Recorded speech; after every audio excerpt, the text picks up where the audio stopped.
1580. 1 2 1 2 1 2 1 2. You ready? Somebody make some noise in this joint. KBLA Talk 1580 celebrates its 4th anniversary this year on Juneteenth. Here we go again. Hard to believe 4 years has gone by so fast. Oh my God. But here we are, still standing, still loving and serving our people as best we can. Yeah, that's what I'm talking about. To celebrate our 4th anniversary, we have 4 big events, and you're invited to all of them. She got a lot to say. Let's do this. Let's get it on. On Wednesday, June 18th, we go live on C-SPAN for the 2nd consecutive year with our Climate Justice Plus Black Health Symposium. Tavis Smiley will moderate an all-star panel of thinkers and influencers as we continue our vitally important climate justice work. Hey, Tavis Smiley, on the bomb. On Thursday, June 19th, you're invited to join us as we celebrate Juneteenth and our 4th anniversary. There will be plenty of food, fun, great music, good vibes, and all of your favorite KBLA Talk 1580 hosts will be there. Yeah, man. Flip the beat. On Saturday, June 21st, there are 2 big events you're invited to attend. I can't wait to hear it. This year, KBLA Talk 1580 continues its annual partnership with the Empowerment Congress for a community celebration and dialogue to educate, engage, and empower. This year's theme is resilience in the face of chaos. Can't wait to see what's up next. Y'all ain't ready for this. And new this year is our State of Black Women in Los Angeles Symposium, moderated by Dominique DePrima, with a luncheon to follow. Dominique will be leading a dialogue with some of the most impactful Black women leaders in Los Angeles, and you're invited to join. This is it. All of these events are free, but seating is limited, so you must register in advance at our KBLA1580.com website, where you can find all the details you need about each event. Check it out. It's our 4th anniversary, and we would love to celebrate it with you. I love you guys so much. There's nothing you can do about it. We're KBLA Talk 1580. The only black talk radio station west of the Mississippi. Thank you for having our black. Happy anniversary, KBLA. Love you. Love you.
I'm Jesse Jackson Jr. Welcome forward to the Jesse Jackson Jr. Show.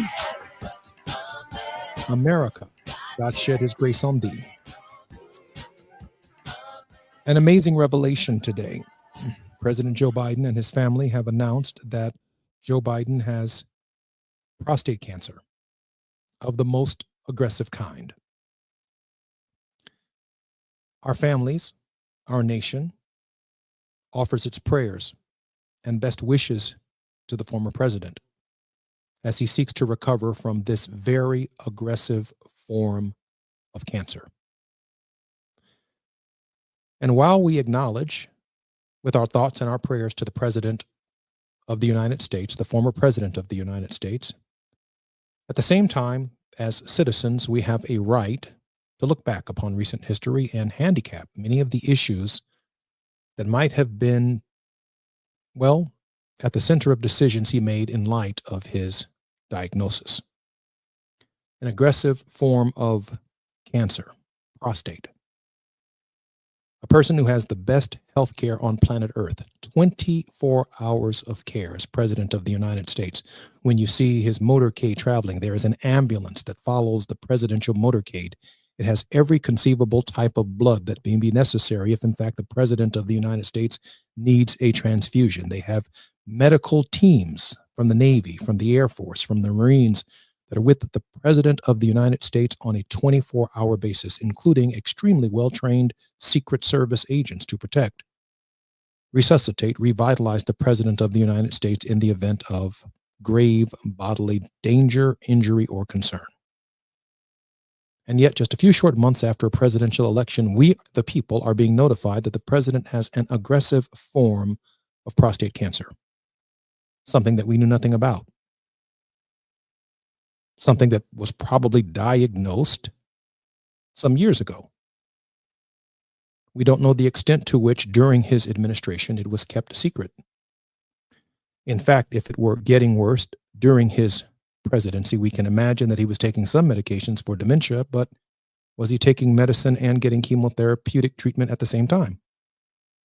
These are all decisions that went into whether or not Kamala Harris, one, should have been considered for the presidency of the United States by the cabinet some years ago, early in the administration or midway through the administration. The delay in the President of the United States leaving the campaign, the fight that Jonathan Allen and Miss Parnes wrote about in the book, The Fight. They were guests on our program. Jake Tapper's new book, Original Sin, talks about the bubble that the President of the United States was in and whether or not he could even hear the American people given his medical condition. These are issues that we are going to explore today with Algernon Penn. Al Penn is one of our political consultants who is a regular on our program. He manages congressional, state senatorial campaigns, congressional campaigns all across the United States.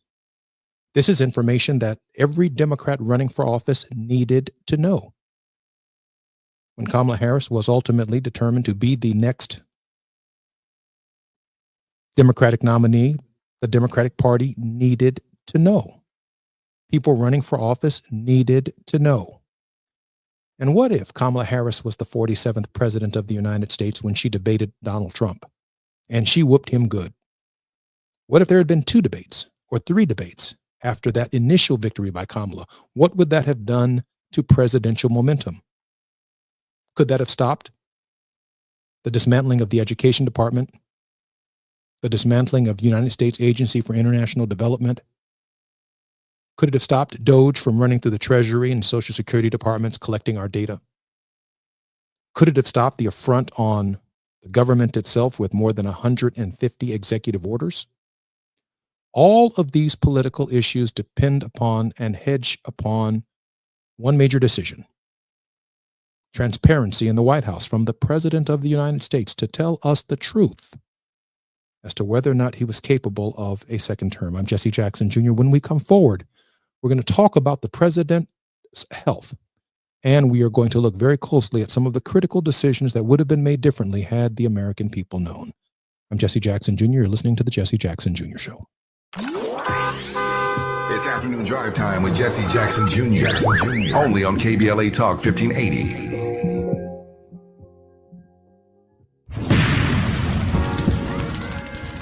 When the flames subside, who ensures that the stories endure?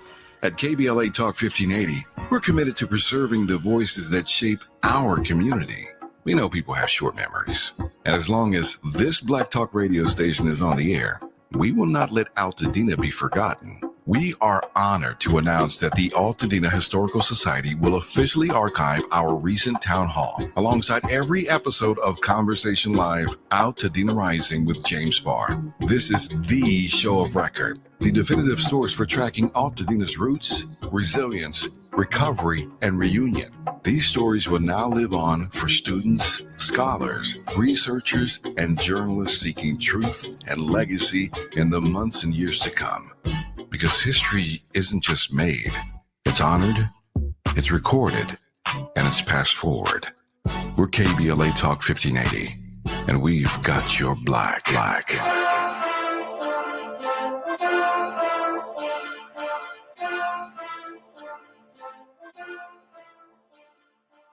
Is reviewing life insurance on your to-do list? Now's the perfect time to add it. A friend recently told me that securing life insurance sooner rather than later can help you lock in lower rates for years to come. So I bumped this up on my list and got it done. I called SelectQuote and couldn't believe how easy and affordable life insurance is. I'm 40 and got a $500,000 policy for $16 a month. My husband's also 40 and his $500,000 policy was only $18 a month. Plus, with SelectQuote's same-day coverage, there was no medical exam required, and we were covered by the time we hung up. Knowing I have this checked off my list feels amazing, but the peace of mind knowing my family is protected feels even better. Call SelectQuote at 1-800-729-7070. That's 1-800-729-7070. Or go to SelectQuote.com to get your free quote today. That's 1-800-729-7070. Details on example rate at SelectQuote.com.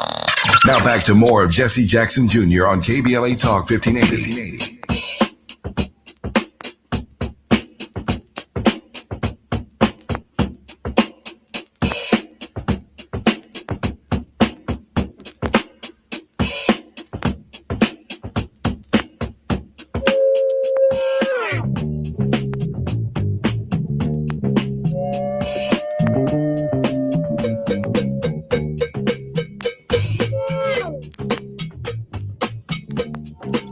I'm Jesse Jackson Jr. Welcome forward to the Jesse Jackson Jr. Show. Al Penn is the president of the Penn Consulting Group, a marketing, media, and public relations firm that provides strategic marketing, branding, business development, and communication resources to businesses, organizations, and political campaigns. Al Penn, welcome forward to the Jesse Jackson Jr. Show. Thank you, Jesse. Glad to be here. Al, you're also a prostate cancer survivor. At least you had a scare. I had a scare earlier this year. My urologist was concerned about my PSA numbers, and my PSA numbers are my prostate readings to determine whether or not there's a problem, whether or not my prostate is swollen or becoming hard, and the numbers kept jumping back and forth. He recommended I do a biopsy, and as I get to be much older, I take my health very critically and very seriously, and I went to do that. And so taking a biopsy is basically inserting a needle into the prostate, and they take a set of core samples from the prostate. They will review it under a microscope and determine whether or not the core samples are either malignant, benign, or not similar to the other cells that are in the prostate.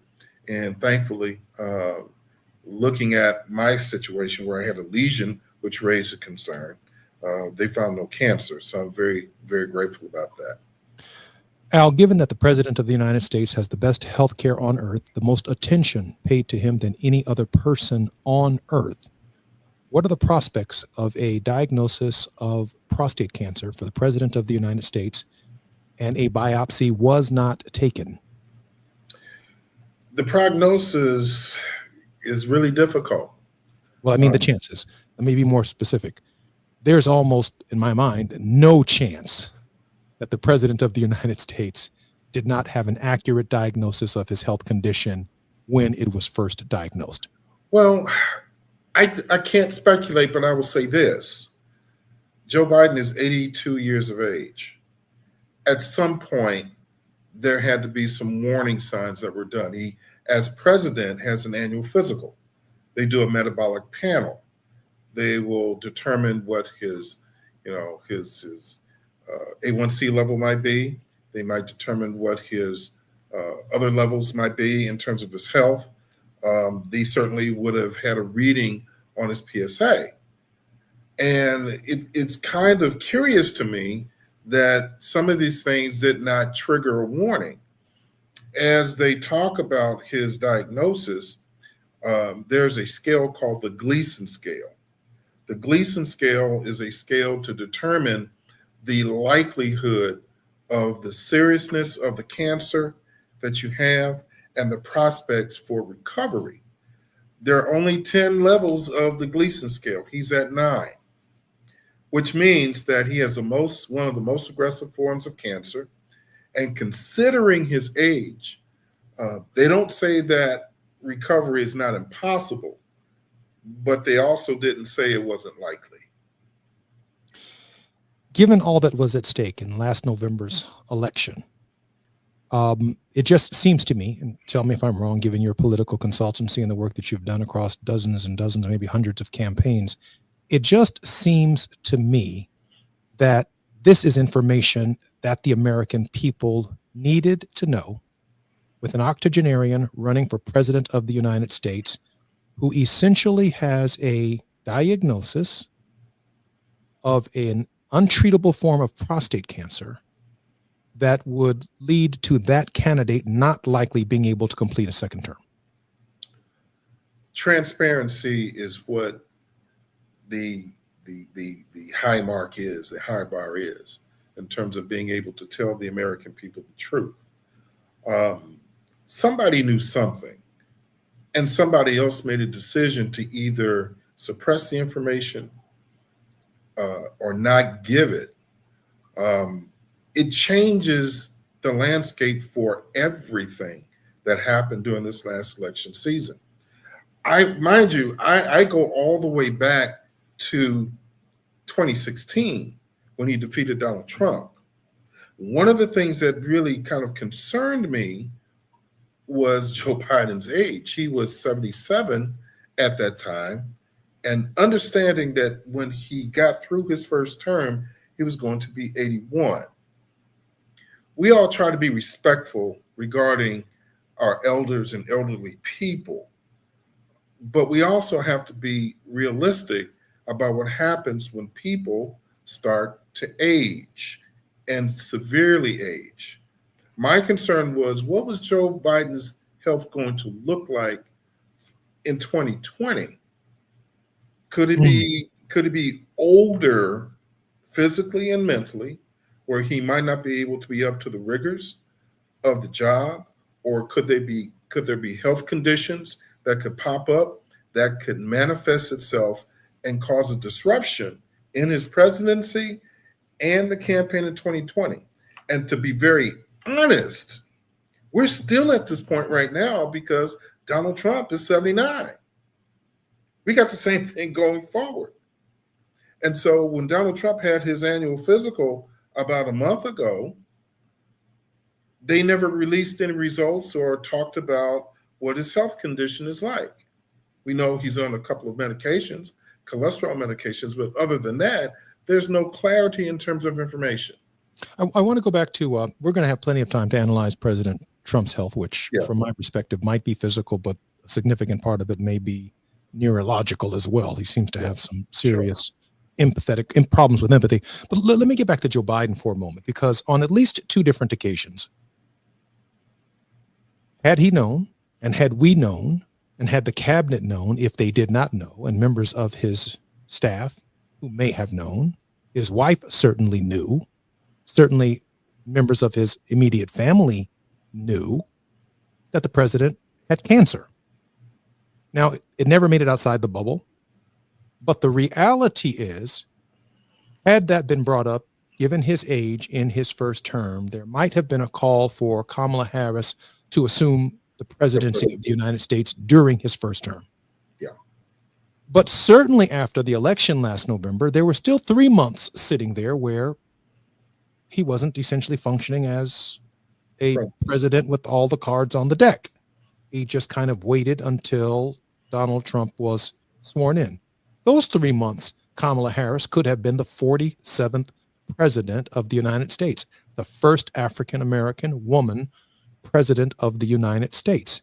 And yet he did not make the decision to step down for health reasons. So we have two factors coming together here: a cancer diagnosis and the obvious dementia that the American people saw. Transparency is at the center of this, isn't it, Mr. Penn? Yes.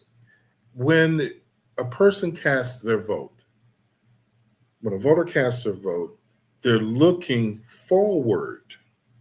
They're not looking backwards, and they're not stuck in the present so much. The present factors into that, but they're looking forward in terms of what the country is going to bring itself to within that 4-year period. I think it's egregious to the point where the president and the president's people, those who knew, and I have to include his doctors.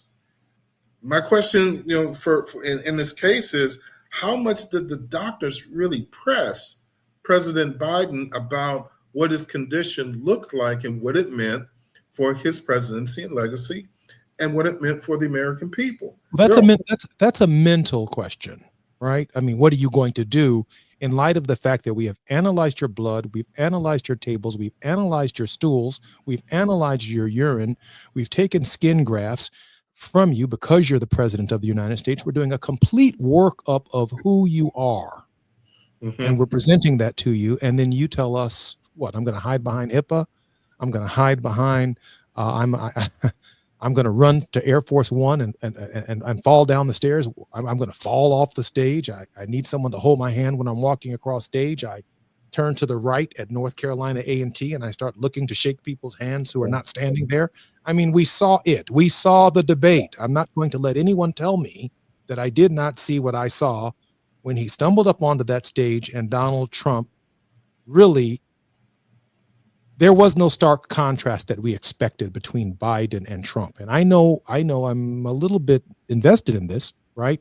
I'm invested in this because of the 15th Amendment. I'm invested in this because of 1965 Voting Rights Act and the process that it took us to get the vote, the right to vote, the lives that were lost, the Edmund Pettus Bridge, the struggle for the right to vote. My grandmama voted. Your grandmama voted. They all go to this place in a kind of spiritual, religious ritual because, like Raphael Warnock said, a vote is a kind of prayer that we cast for a future that we want to build and that we may not live to see.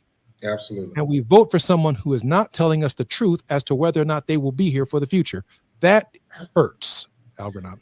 Yeah, it does hurt because if Kamala Harris, the Vice President Harris, had the proper amount of time to wrap up, to really do a full-throated campaign, if Vice President Harris does assume the role of President of the United States, she's not just a candidate, she's the incumbent.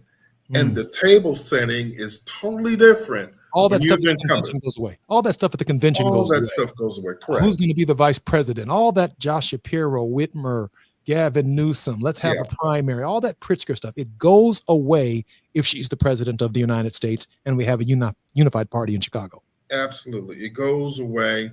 And I dare to say the results more than likely would have been different. And that's the thing now. And so as we are in, 4 months into the first term of Donald Trump, and we're looking at all the dismantling of everything, and you can't help but look back at this and say, what if? It's hard to do. You don't like to do it, but it's a relevant question that you have to ask, and when you don't get the truth, these questions become very, very hot and omnipresent. And right now, we don't have a whole lot of answers in terms of what's going on. And what I want our listeners to understand is we've done a lot of handicapping after the election, before Donald Trump, when Donald Trump won, and then before he was sworn, a lot of handicapping. We blamed young black men in the barbershop. We blamed black Republicans. We blamed black conservatives. We blamed disaffected women, women who we were told during the campaign after we spent $1 billion that your choice is at stake. You're going to lose the right to make decisions about your own body. And then white women overwhelmingly voted for Trump and against Kamala Harris, who was arguing their case, which means we wasted our money on them trying to get them to vote for us, right?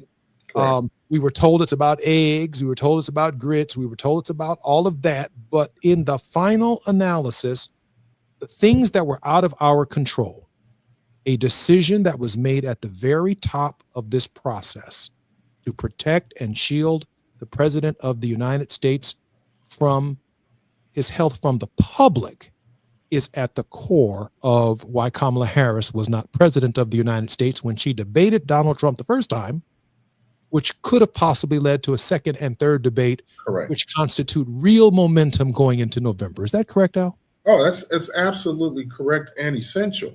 The other thing that I think about is how President Biden was lauded for getting out of the race when he did. they were basically congratulating him and saying that, he's saving the party a whole lot of anxiety.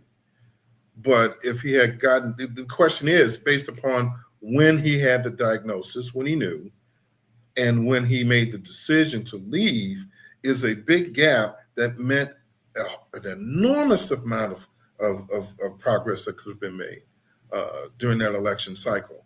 And so now that comes into question about, whether or not he was such a benefactor to the party by withdrawing when he did. If he could have done it maybe 2 years earlier, how does that change the landscape? How does that change the planning? How does it change really everything? You don't have the public fight by Democrats about Joe Biden's condition, his cognitive ability, and whether he's in or whether he's out, and the behind the scenes fight, from the Obama faction and the Clinton faction about whether or not Joe should get out, and looking at that play out over about a couple of several weeks. The convention would have been a unified convention, and unified from every sense of the word. There wouldn't have been hurt feelings. There wouldn't have been anguish and anxiety about it. There would have been, lockstep unity that they never really had during that 2-month campaign or a 3-month campaign that Vice President Harris had. And I tend to think, when you look back at everything, this is of something that's in the long list of mistakes. And I'm not just going to lay it on Joe Biden. I lay it on the party, because the party, the apparatus of the Democratic, of the DNC, somebody in the DNC knew and never pushed and raised the alarm bells about this, because they thought it was beneficial for Joe Biden to basically run out the clock and still be president. Just think of all the pressure that he had at the time he resigned. Well, not resigned, but withdrew from the campaign. What that would have looked like if he had never, ever withdrawn. The book, Original Sin, President Biden's Decline, Its Cover-Up, and His Disastrous Choice to Run Again, by Jake Tapper and Alex Thompson. It's coming out. It's heading to the bestsellers list. Already at the bestsellers list. Yeah. Fight Inside the Wildest Battle for the White House, Jonathan Allen and Amy Parnes. All of these books are available at Barnes & Noble, but they're certainly available at Amazon.com. This discussion, ladies and gentlemen, is not going anywhere. There is a problem within the Democratic Party. Too many people see themselves fighting for their own jobs and not fighting for our interests. I'm Jesse Jackson Jr., listening to the Jesse Jackson Jr. Show. When we come forward, Algernon Penn, we will continue the conversation. It's afternoon drive time with Jesse Jackson Jr. Only on KBLA Talk 1580.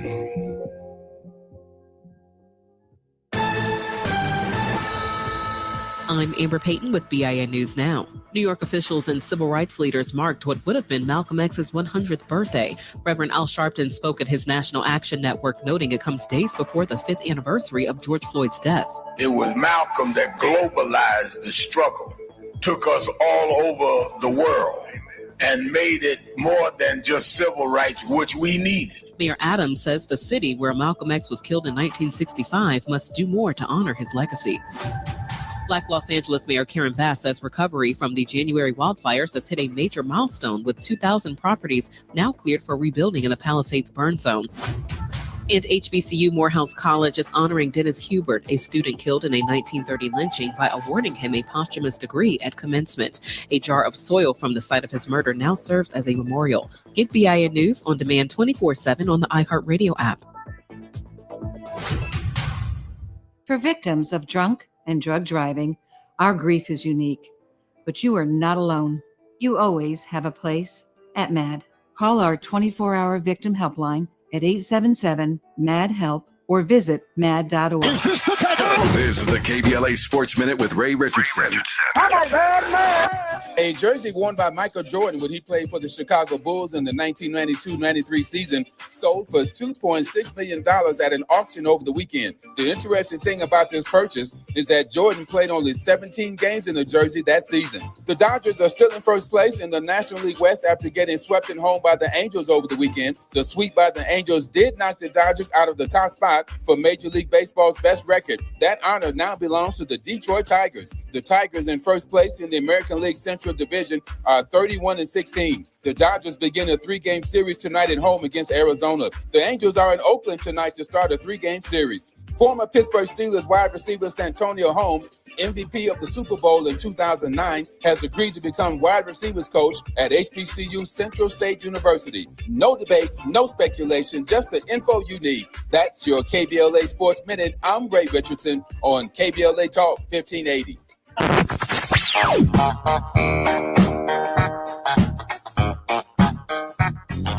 This is KBLA Talk 1580. Talk radio. That's music to your ears. We're unapologetically progressive. KBLA Talk 1580. We've got a lot to talk about. Hi, I'm Zoe Williams, a.k.a. the voice of reason, encouraging you to join me weekdays from 7 to 9 p.m. for the world's most intriguing relationship radio roundtable. Every night, I facilitate and encourage our loyal listeners to participate in the most engaging relationship discussions you'll hear anywhere. So make it a point to rendezvous with me, Zoe Williams, the voice of reason, Monday through Friday, 7 to 9 p.m. Pacific Standard Time. Trust me, your relationships will never be the same. The VOR is on fire tonight. Unapologetically progressive. KBLA Talk 1580. We've got your black. During this time, it's important for everyone to know your rights. The 4th, 5th, and 6th Amendments in the U.S. Constitution protects every one of us, regardless of immigration status. The 4th Amendment requires a judicial warrant to search your home. The 5th protects your right to remain silent, and the 6th gives you the right to an attorney. Just remember, No warrant, no key. My privacy. You don't have to speak. No lawyer inside. Don't say a thing. Yeah, we all got rights. Hey, we all got rights. I feel so alone. I'm embarrassed to talk about it. How can I help my kid if I can't help myself? I can't remember when I wasn't stressed. I don't like it inside. When you feel overwhelmed by your thoughts and emotions, it's okay to get help. You are not alone. CalHope is here for you with free, safe, and confidential mental health resources for youth, young adults, families, and you. Find support now at calhope.org. After nearly 20 years in Congress, he knows how to get at the issues that matter the most to you. Every day, he takes a deep dive into politics, social justice, and the stories that shape our community. This is where prominent people unpack perplexing problems. Unfiltered, unapologetic, unmissable. You're inside the Jesse Jackson Jr. Show on KBLA Talk 1580. 1 2 1 2 1 2 1 2. You ready? Somebody make some noise in this joint. KBLA Talk 1580 celebrates its 4th anniversary this year on Juneteenth. Here we go again. Hard to believe 4 years has gone by so fast. Oh my God. But here we are, still standing, still loving and serving our people as best we can. Yeah, that's what I'm talking about. To celebrate our 4th anniversary, we have 4 big events, and you're invited to all of them. She got a lot to say. Let's do this. Let's get it on. On Wednesday, June 18th, we go live on C-SPAN for the 2nd consecutive year with our Climate Justice Plus Black Health Symposium. Tavis Smiley will moderate an all-star panel of thinkers and influencers as we continue our vitally important climate justice work. Hey, Tavis Smiley, talk about. On Thursday, June 19th, you're invited to join us as we celebrate Juneteenth and our 4th anniversary. There will be plenty of food, fun, great music, good vibes, and all of your favorite KBLA Talk 1580 host will be there. Yeah, man. Flip the beat. On Saturday, June 21st, there are two big events you're invited to attend. I can't wait to hear it. This year, KBLA Talk 1580 continues its annual partnership with the Empowerment Congress for a community celebration and dialogue to educate, engage, and empower. This year's theme is Resilience in the Face of Chaos. Can't wait to see what's up next. Y'all ain't ready for this. And new this year is our State of Black Women in Los Angeles Symposium, moderated by Dominique DePrima, with a luncheon to follow. Dominique will be leading a dialogue with some of the most impactful Black women leaders in Los Angeles, and you're invited to join.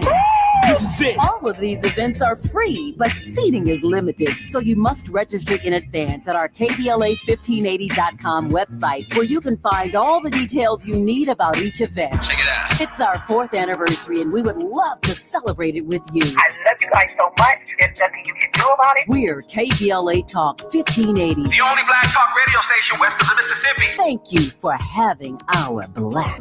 Happy anniversary, KBLA. We love you. Love you. You're listening to Jesse Jackson Jr. on KBLA Talk 1580.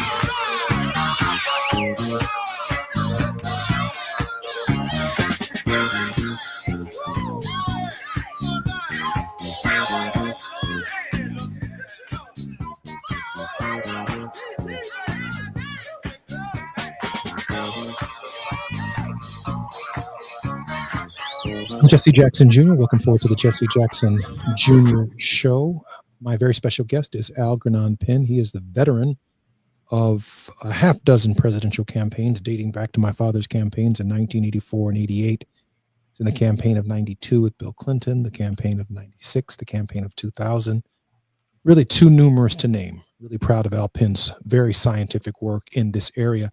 Al, when I look at the first 150 days of Donald Trump's campaign, of his presidency, there is a different energy. There is a Project 2025. There is an agenda that is moving forward, whether Donald Trump is aware of the agenda or not. Correct.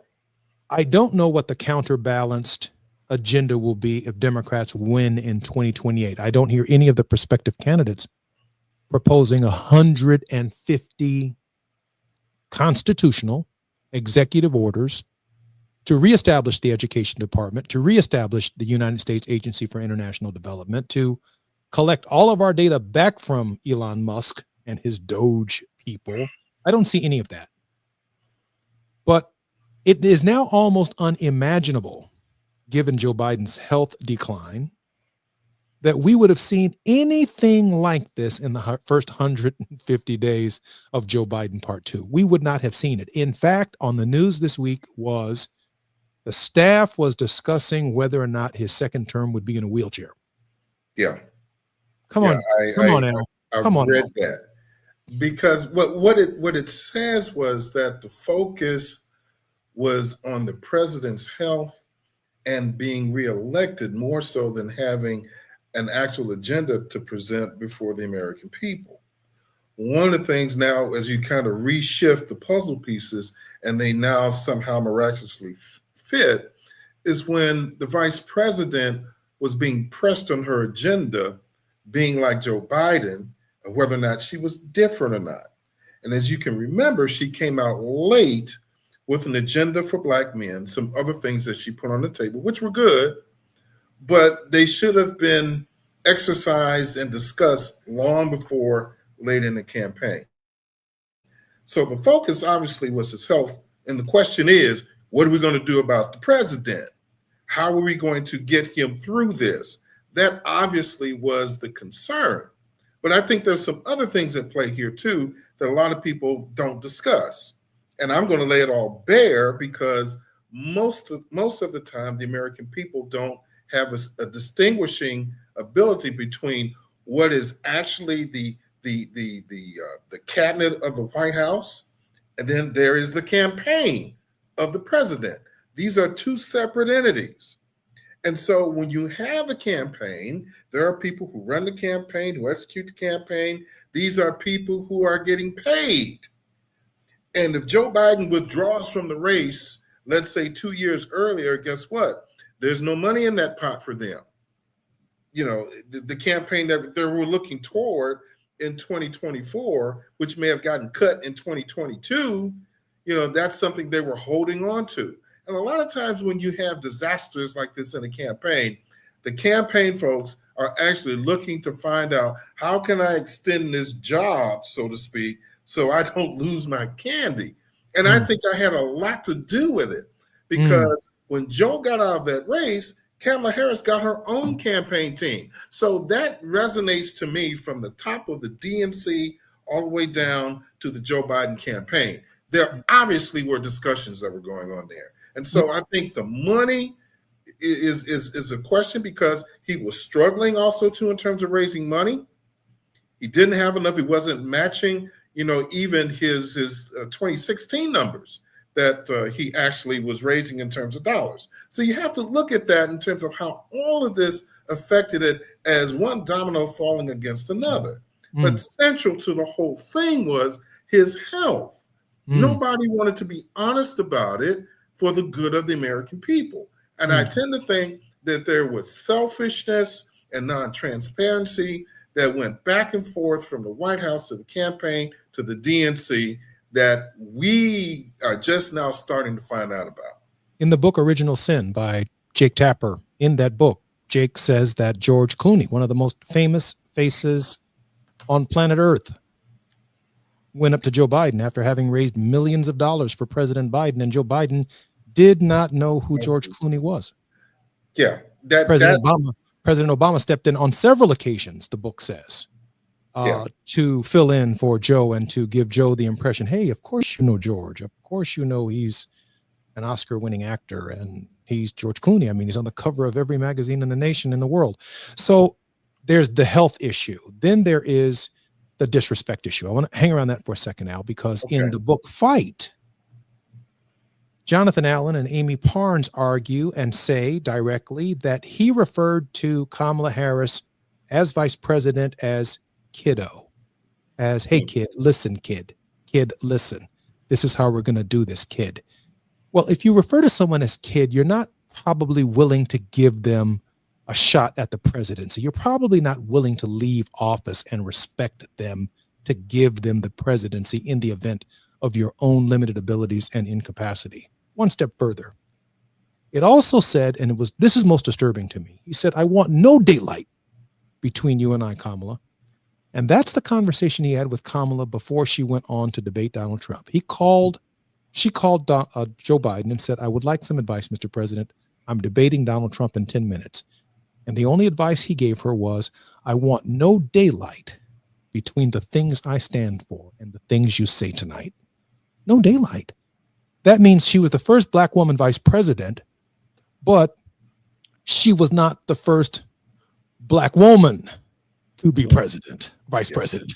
She was a Black woman vice president, but she wasn't a Black woman who give him some good advice like my mama, right? Or like my girlfriend, some good advice on what you need to be doing to resonate with people. Al?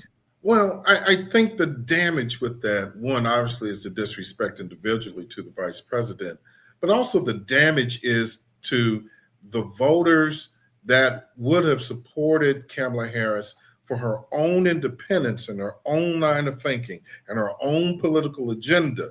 The fact that she is being told that there can be no daylight is basically putting her in a no-win position to be Joe Biden Part 2 or Joe Biden 2.0. And that was not the idea, I don't believe, when she agreed to take over the campaign and run as president. And I think the mistake that Joe Biden had was to not allow her to do that. I think it's faulty to a point to assume that. If you go back to let's go back to Vice President Humphrey after President Johnson withdrew from the race because of the Vietnam War. He suffered the same fate because he could see no distinction between himself and LBJ.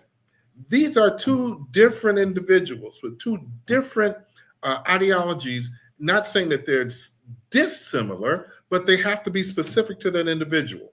And Joe Biden saying that basically doomed Kamala Harris for a defeat in last November by doing that. I'm Jesse Jackson Jr., listening to the Jesse Jackson Jr. Show. We are talking with Algernon Penn, one of the nation's leading political consultants. When we come forward, we will continue our conversation, and hopefully we can find some hope out of a very, very difficult situation. I'm Jesse Jackson Jr.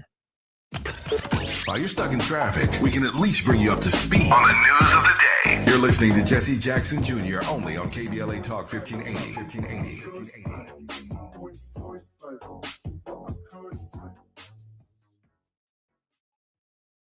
Attorney advertising. Prior results do not guarantee future outcomes. Founded in Los Angeles in 1986, litigation powerhouse Quinn Emanuel has deep roots in the Los Angeles community. Since 2007, we have litigated some of the largest fires on the West Coast. We are proud to be the only AmLaw 100 firm in the country to represent wildfire victims, giving affected individuals, families, and businesses the same focus and individualized attention we devote to our Fortune 500 clients. BTI Consulting has repeatedly recognized Quinn Emanuel as among the 4 law firms in-house counsel least likely to oppose in any litigation, and we are often deemed the most feared. And after securing over $80 billion for our clients in various matters firm-wide, we understand why. If you have been affected by the recent wildfires in Altadena and the Palisades and would like to discuss your situation further, please contact wildfire support at QuinnEmanuel.com or call us at 213-443-3050. Quinn Emanuel is proud to sponsor Conversation Live Altadena Rising with James Farr on KBLA Talk 1580. Attorney advertising. Prior results do not guarantee future outcomes. During this time, it's important for everyone to know your rights. The 4th, 5th, and 6th Amendments in the U.S. Constitution protects every one of us, regardless of immigration status. The 4th Amendment requires a judicial warrant to search your home. The 5th protects your right to remain silent, and the 6th gives you the right to an attorney. Just remember, No warrant, no key, my privacy. You don't have to speak. No lawyer inside. Don't say a thing. Yeah, we all got rights. Hey, we all got rights. The following is not a contest and is a paid advertisement by Family Vacation Getaways. Airfare not included. See FVGradio.com for complete details. If you want a 100% complimentary stay at a luxury resort in Cancun, airfare not included, then Family Vacation Getaways is your ticket to paradise. See website for complete details. We're giving away 5 days and 4 nights to the first 50 callers who can name an animal that lays eggs and is not a bird. An animal that lays eggs and is not a bird. Do you know it?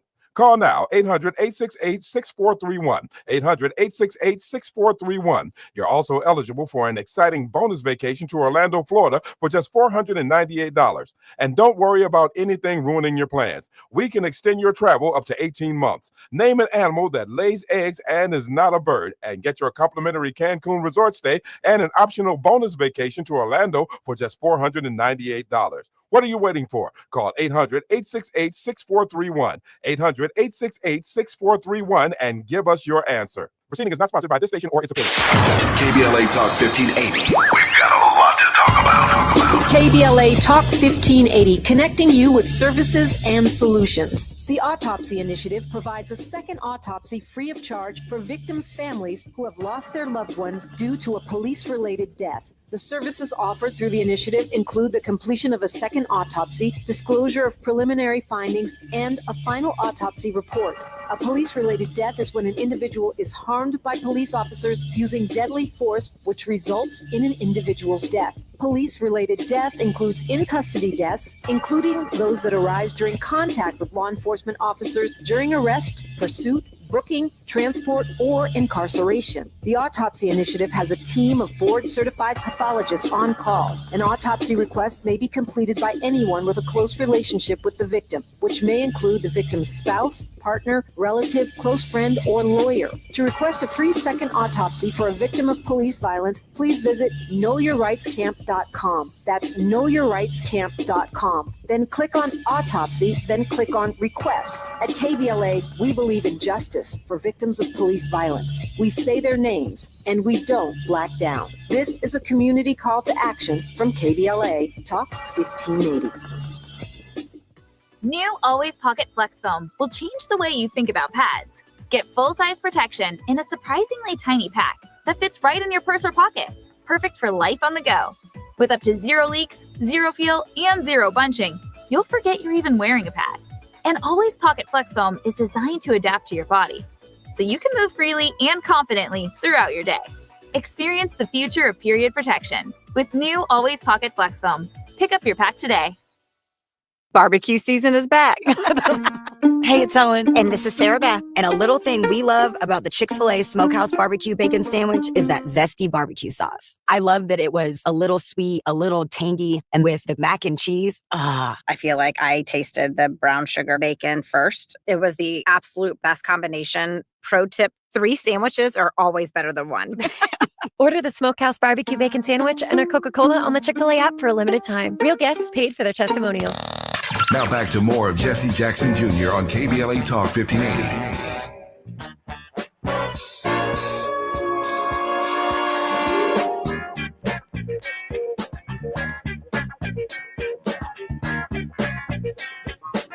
I'm Jesse Jackson Jr. Welcome forward to the Jesse Jackson Jr. Show. My very special guest is Algernon Penn, renowned political consultant, business advisor, strategic marketing, branding, business development, and communication resources person who is our very special guest today. Al, welcome back to the Jesse Jackson Jr. Show. Thank you. One of the consequences of losing that election has been Donald Trump upending civil rights laws in the nation. One of the consequences.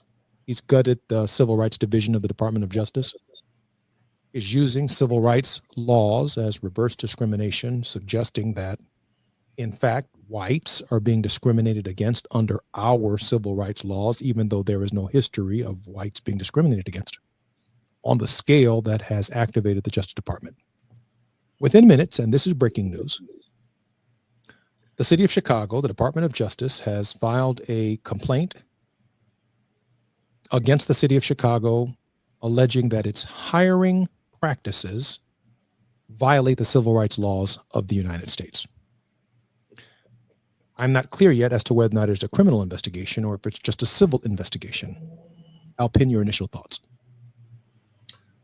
The Trump administration has had a bullseye on the city of Chicago since 2020. Donald Trump wants to use Chicago as an example. I don't know how the city of Chicago, their hiring practices violate federal law. That's a stretch for me, but I'm not really surprised. And this is another domino that's falling in terms of Black populations that live in urban centers. They're being punished because of Donald Trump's ideology. But it's something that the Trump administration is going to normalize at every corner that he could do that. And Chicago is going to be the litmus test for what he can do and what he can get away with. And certainly you look at places like Philadelphia and Detroit and other Black enclaves across the country, they're going to experience the same thing. But Chicago's going to be the poster child. I'm really glad you said that because, as you know, we're broadcasting live in Los Angeles. Los Angeles, a Department of Justice civil rights lawsuit is coming your way for your city's hiring practices. Not since Tom Bradley and the history of African-American mayors that we have been able to elect in Los Angeles have we been accused of using civil rights laws in a way that only benefit us. And here comes the Trump administration. Prepare yourself, Los Angeles. Prepare yourself, Detroit. Prepare yourself, Philadelphia. Prepare yourself, New York. Prepare yourself, Selma, Alabama, Montgomery, Alabama. Prepare yourself, Detroit, Michigan. Prepare yourself for where there is a Black mayor, where laws to get us contracting in our cities and hiring African Americans in our cities on police departments, on fire departments, and in basic city services, the Department of Justice is coming. We watched Ras Baraka recently get arrested for just standing in front of a detention center in Newark, New Jersey. Yeah. The consequences of what? The scramble between Joe Biden and an inner circle of people to keep the Democratic nominee, who happened to be the sitting president of the United States, in play, had ramifications on November of last year, and the consequences of those ramifications are playing out right now across the United States. Yeah. The ramifications are going to be felt for years to come, unfortunately. as you look at majority Black cities or Black and brown cities now come to grips that even though they may be employees, they may lose their jobs because they may have been categorized as someone who is unworthy to have their job, because the Trump administration wants to create this false narrative that the city of Chicago violated federal law in hiring people. You got to understand that they've already had a first pass at this. And this is called the federal government by firing all these government employees. About maybe 40% of them were Black and brown. So we're seeing a second wave of this from the federal level now down to the municipal level. And certainly there's going to be an assault on blue states. As a matter of fact, that's all coming. This is the dismantling of the economic foundation the government has provided for people of color, brown people, Black people, women. All of this is going to be dismantled in a very systemic way that I guess a lot of people did not understand. And then the worst thing about this is that this is going to further alienate voters from the Democratic Party. Those who are more inclined to be in the middle, who could have made or instituted or forced a decision to say, we have to think about the good of the American people, but instead the party leadership, and even the White House themselves, Joe Biden themselves, took a very selfish stand not to look at what this is going to do to the future of the nation should he basically leave office early and the vice president not win. It's an awful, awful, chaotic mess. Algernon, thank you for being our special guest today. Thank you. Please stay with us for just a few more moments. I want to offer a word of hope.